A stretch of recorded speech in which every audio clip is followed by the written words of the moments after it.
एक मजबूर औरत जिसे हालातों ने वेश्या बना दिया, लेकिन जिसने उसी अंधेरे से रास्ता निकालकर अपनी जिंदगी को फिर से संवार लिया। संध्या महाराष्ट्र के एक छोटे गांव की रहने वाली थी। सुंदर, संस्कारी और पढ़ी लिखी लड़की। उसके माता पिता गरीब थे, लेकिन उसकी शादी बड़े अरमानों से एक शहर के बस कंडक्टर प्रमोद से कर दी गई। शादी के शुरुआती दिन अच्छे थे।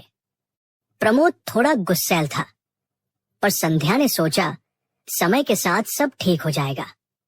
लेकिन किस्मत की घड़ी कुछ और ही सोच रही थी। प्रमोद शराब पीने का आदी था। रोज घर आकर संध्या को मारता, गालियां देता और पैसे मांगता। धीरे धीरे उसके परिवार ने भी संध्या से मुंह मोड़ लिया।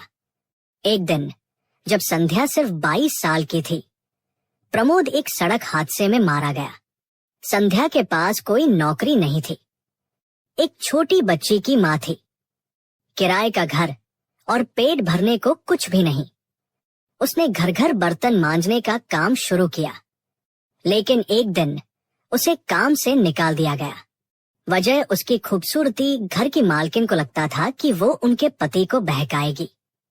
एक रात संध्या अपनी बच्ची के साथ स्टेशन के पास फुटपाथ पर बैठी थी।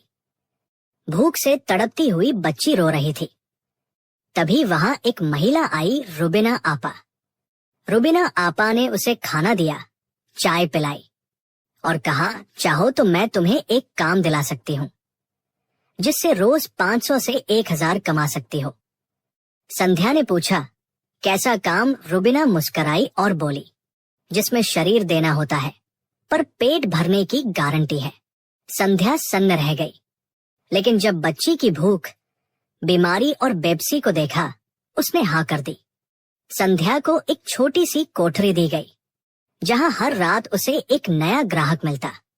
कुछ बेरहम, कुछ सहानुभूति वाले, लेकिन सब एक ही चीज के लिए आते थे, उसका शरीर। हर रात उसकी आत्मा टूटती, पर अगली सुबह वह अपनी बच्ची के लिए मुस्कुराती थी। धीरे धीरे वह चमेली बन गई, उस कोठे की सबसे कमाई वाली लड़की। लेकिन उसके अंदर एक सवाल हर समय गूंजता रहता, क्या मैं सिर्फ एक जिस्म हूं? एक दिन कोठे पर एक ग्राहक आया। नाम था रवि वर्मा। लेकिन रवि बाकी लोगों से अलग था। वो वहां मजे के लिए नहीं, बल्कि एक एनजीओ की तरफ से गया था, जो कोठों में काम कर रही महिलाओं को मुख्य धारा में लाने का काम करता था। वो संध्या से पहली बार मिला तो चुपचाप बैठा रहा। संध्या बोली, क्या नाम है? रवि ने कहा, रवि। और तुम? यहाँ सब मुझे चमेली कहते हैं। संध्या ने मुस्कुरा कर कहा, एक झूठी औपचारिक मुस्कान। लेकिन रवि ने उसकी आंखों में देखा, वहां कोई चमेली नहीं थी, वहां एक टूटी हुई संध्या थी। एक औरत जो जिंदगी से हारी नहीं थी, बस थक गई थी। अगले हफ्तों में रवि बार बार आया, कभी एनजीओ के बहाने, कभी चाय के बहाने। धीरे धीरे वह और संध्या बातें करने लगे, किताबों की, कविताओं की, पुराने गांव की स्मृतियों की। रवि ने कभी उसके शरीर की नहीं, बल्कि उसके मन की भूख को समझा। संध्या को पहली बार लगा, कोई मुझे बिना छुए भी प्यार कर सकता है। रवि ने कहा, तुम चमेली नहीं हो, तुम संध्या हो, वो जो सूरज की तरह हर रात के बाद फिर उग सकती है।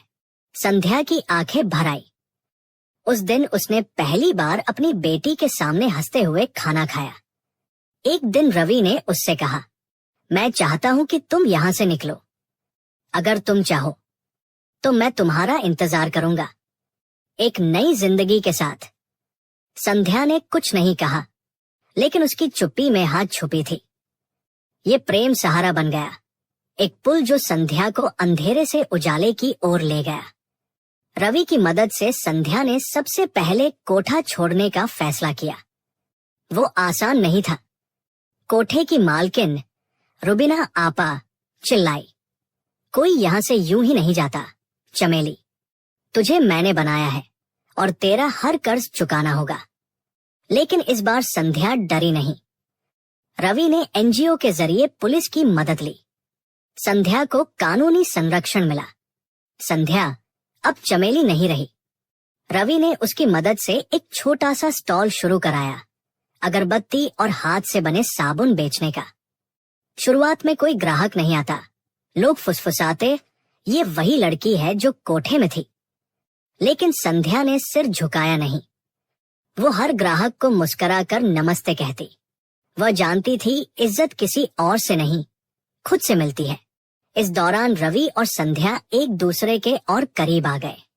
रवि ने एक दिन उससे पूछा, क्या तुम अब भी मुझे सिर्फ एक एनजीओ वाला समझती हो, या दोस्त से कुछ ज्यादा? संध्या की आंखें भर आई।